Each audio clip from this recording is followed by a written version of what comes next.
at any of the agencies is actually directly delegated the responsibility for investigating these types of allegations. So we're unique in that aspect. But the question is, why do we care about research misconduct? And by research misconduct, I guess I think I may have a slide in here. I may have buried it too deep. Let's make sure we have the terminology right. Research misconduct is defined by the federal government as plagiarism, which includes intellectual theft, and then data falsification or fabrication. Okay, so why do we care about it? Well, NSF's mission, obviously, is to promote science, and it accomplishes this through grants. And many of you have probably at some point or another sat on panels that reviewed these grants. And those reviews are what are used to make the funding decisions. But that process is all about fairness. And a proposal is a request for federal funds. And if you're making a false representation in that proposal, whether it's through doctored data, false data, or even if it's plagiarism, a lot of people think if it's in the background section, it just doesn't matter, because let's face it, that's not about the science we're trying to do. But the whole purpose of that background section is really to show your understanding, your command of the state of the science. And if you've copied what somebody else has written, you're really not fairly representing what you know necessarily. And then the question becomes, how does this relate to fraud? Well, the definition of fraud up there, it's a misrepresentation of material fact to induce another to act to their detriment. And that is, in essence, what research misconduct becomes if NSF winds up funding that proposal. You have not portrayed the truth. And so there is the potential that if an allegation of research misconduct comes down involving a proposal that is funded, it could be pursued criminally. We haven't done that very often, but it can be. But we are looking more and more when an allegation comes down about a funded proposal and we're able to prove that research misconduct actually occurred, we are looking at ways to get that money back. Because let's face it, you got it under unfair conditions. I already talked about what the definition is. It's a federal definition, but let's cover real quick, not just what the definition is, but what's required to make a determination of whether research misconduct occurred. Has to meet the definition, can't be honest error, difference of opinions. Lord knows we see enough of those allegations, but we're able to weed through pretty quickly. But the intent must also be there. It can't be careless. It has to be at a minimum reckless. I think we probably all know what knowing and intentional is. Reckless is one of those definitions that's kind of nebulous. I think if you look it up in the legal terminology, it's usually defined as a reasonable person would have known not to do such an act, and the act was a significant departure from accepted practices, which is the last line down there as a part of the research misconduct regulation. The act has to be considered a significant departure from accepted practices. For example, I'm writing a proposal. I copied 10 lines out of somebody else's paper. Okay, I knew what I was doing. It meets the definition, but I can tell you that NSF would never consider 10 lines of plagiarism a significant departure from accepted practices. Some people might. NSF would. It's got to be a little bit more than that. Oops. There we go. Our process is designed to be as confidential as we can possibly make it. Allegation comes into our office, we'll usually take a look at it. If we need to contact the individual, we will contact them directly long before we're talking with their institutions. And if during that inquiry process, the allegation can be explained away, everything closes up, and nobody knows the difference. It's just between us and that individual. It's only when we determine that there's substance that the institutions then get involved, because virtually all the universities have policies to handle these matters. If the allegation involves a small business or perhaps an association where we thought there weren't enough people that could be independent and take an objective look at it, then we might conduct the investigation ourselves. Adjudication process with the deputy director, everyone always has an appeal option, and then the final decision rests with the director of the agency.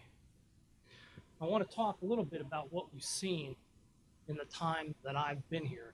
I kind of start right at the beginning of that graph. Now, I want to make it clear the numbers didn't rise because I arrived at NSF. Okay? I want to make that clear. Every once in a while, when I'm out talking, people go, they think that. No, that is not what happened. But there was a meteoric rise in the number of allegations that we dealt with up through the end of the previous decade. Now, a piece of this was because we started proactively looking at proposals for plagiarism, because obviously in the last 5-10 years, there's been a lot of software that's been developed. Those of you that are in the university community know about turnitin.com and all those good folks. So some of the allegations fall into that category, but it's only maybe 10 to 20% at most. The rest of it has been an increase just from what comes in the door. Now, the one thing I will say is that the total allegations have actually dropped over the last couple of years, which makes me feel a little better. However, if you notice the red line, that's falsification and fabrication. That has actually blipped in the last couple of years, and most of that contribution has been from graduate students. Remember, graduate students, for the most part, can't submit proposals to NSF. So if we're looking at plagiarism allegations, inevitably we're looking at university professors. But the data falsification, that's about 50-50 when the allegations come in the door.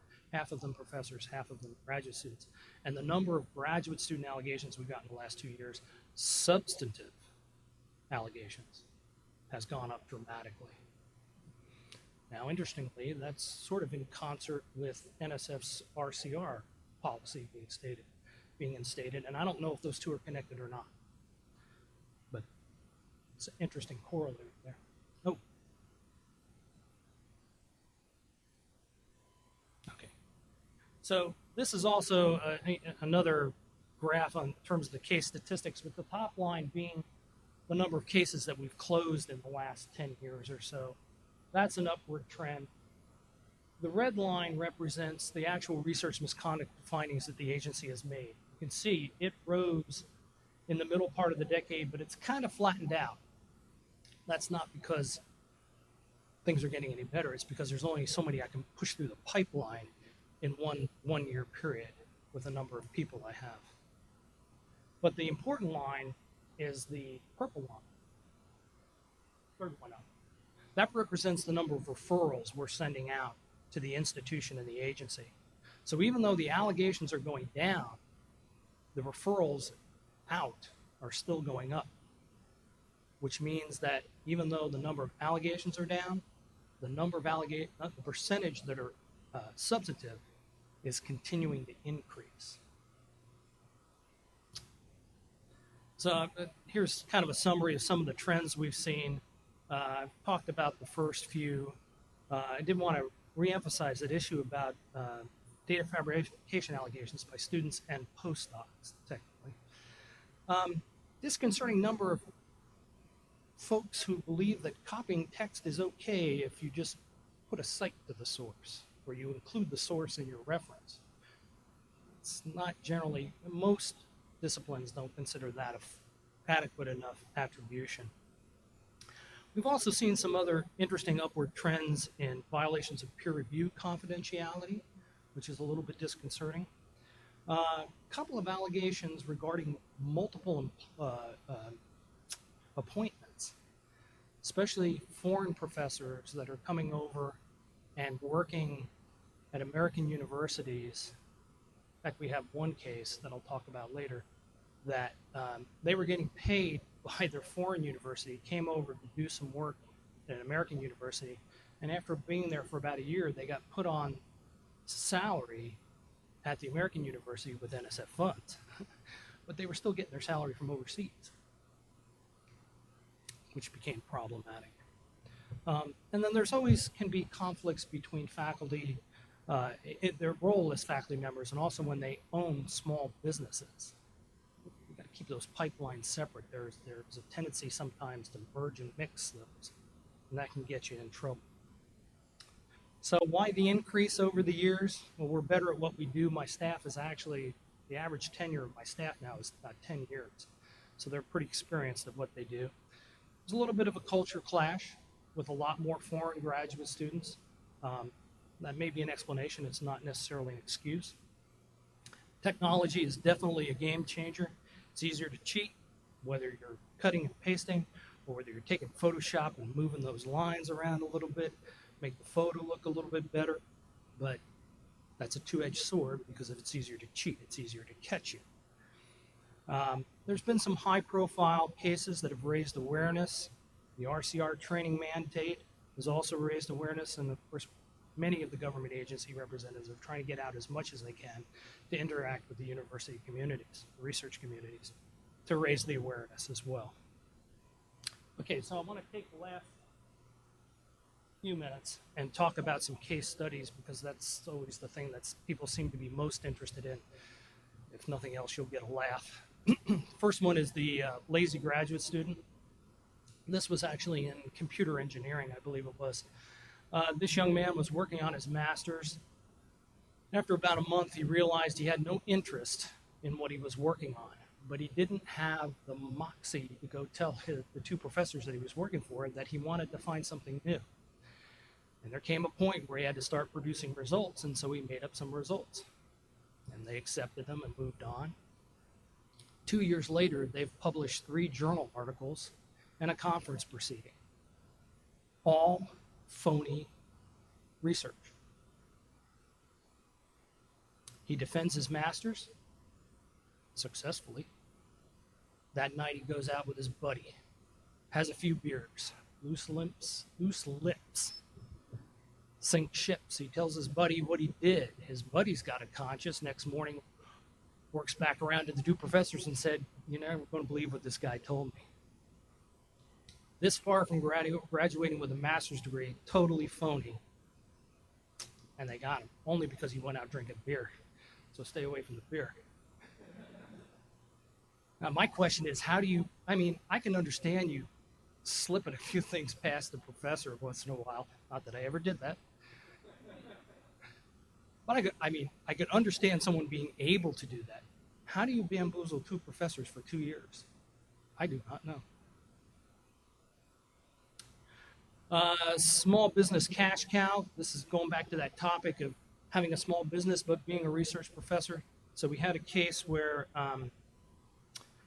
university professor, this was in bone cement. He has a graduate student, completes his master's degree. The master's student wants to continue to do research but doesn't want to work on his PhD. Professor says, "I have this small business in my wife's name. Let's submit an NSF proposal, SBIR proposal," which they do, and they get funded, and it's all legitimate. It's perfectly legitimate. The master's student was going to be the principal investigator. Master's student was married, wife was homesick. She said, "Please take me back home to Texas." Being a good husband, he takes her back to Texas. They have the grant. They have no PI. Professor has been upset on what little equipment at all his university has helped him with, and he starts to pocket the money. He then proceeds on the remember that small business grants have 2 phases. First phase is exploratory. Second phase is more application oriented. So he gets $100,000 on the phase 1, cut and paste 15 pages out of that graduate student's thesis and submits it as the final report. And then submits a phase 2 proposal, which is then funded. But where he went wrong was he never told his, I don't know what his dean or his department chair, about the phase 1. But now that he's got the phase 2, he's got to do some of the research at the university, and the dean or department chair says, "Well, what about the phase 1? Well, he starts doing a Michael Jackson moonwalk. He's trying to backpedal, right?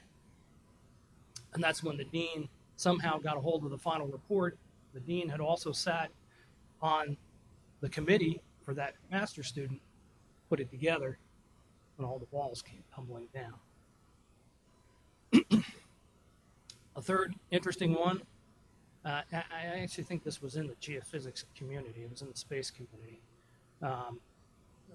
Individual started buying some high-tech photo equipment his department chair actually asked him, he said, what do you need this equipment for? And he provided some sort of explanation, but because he was a high profile individual, they let it go. It turned out he was buying camera equipment for his own personal use. And he also happened to be taking a lot of pictures of co-eds, but that's a whole separate issue. And nothing was illegal there. Now, the morality and the ethics of it is another story, but everyone was of age. So that was an interesting case. And I think that one's still being resolved, if I'm not correct. I talked about the one job, two paychecks. I want to be a dancer. And most of you may know about NSF Career Awards. They're designed to help young faculty members get started. Major institution, career award is made after a year. This particular individual decides she wants to pursue her dancing career in New York City and just leaves the university, which is okay. I mean, that's what you want to do, that's fine. But as a university, somewhere in the documents that NSF provides, it says you need to let us know when there's a substantive change to the grant. Well, I can guarantee you when a researcher wants to go to New York and be a dancer, that is a substantive change to the grant. And you should tell us. And 3 years later, they still hadn't told us. And they were using the money, some of it to fund the graduate student, but they were using some of it for other stuff that was related to the research. But that career grant is a very specific grant. It's not like your standard grant. That's specifically to help that individual. If that individual's not there anymore, grant probably needs to come back. Last one I'll tell, and then I'll shut up. Let the next person come on. Small world. This is one of my favorite stories. Professor down in Georgia reviews a proposal for a European funding agency. It has a novel idea in it that's never been vetted in the research community. He takes that, the Georgia professor then takes 2 pages out of that proposal and dumps it into his NSF grant and submits it. And it takes that novel idea. Well, because it's a small world, who are the reviewers? The guys from Europe. And they said, hey, wait a minute, this is our stuff. But the problem we thought we were going to have was we didn't think the European agency would turn the official copy of the proposal over to us. So we wrote to them and they said, yeah, but we're going to need to get the permission of the authors. We said, I don't think that's going to be a problem. We'll go talk to them because there are complainants. And sure enough, and they gave it to us. And that particular faculty member was on soft money, and so his job disappeared very quickly in the end. The university did the right thing and made a finding. But this is the kind of stuff we see every day. Every once in a while, I think I've gotten to the point where I see it all, and an allegation comes in the door, and I go, this is why I continue to work here. So at this point, I will stop. I think there's going to be a question and answer period at the end. We have to answer any questions at that point. Thank you.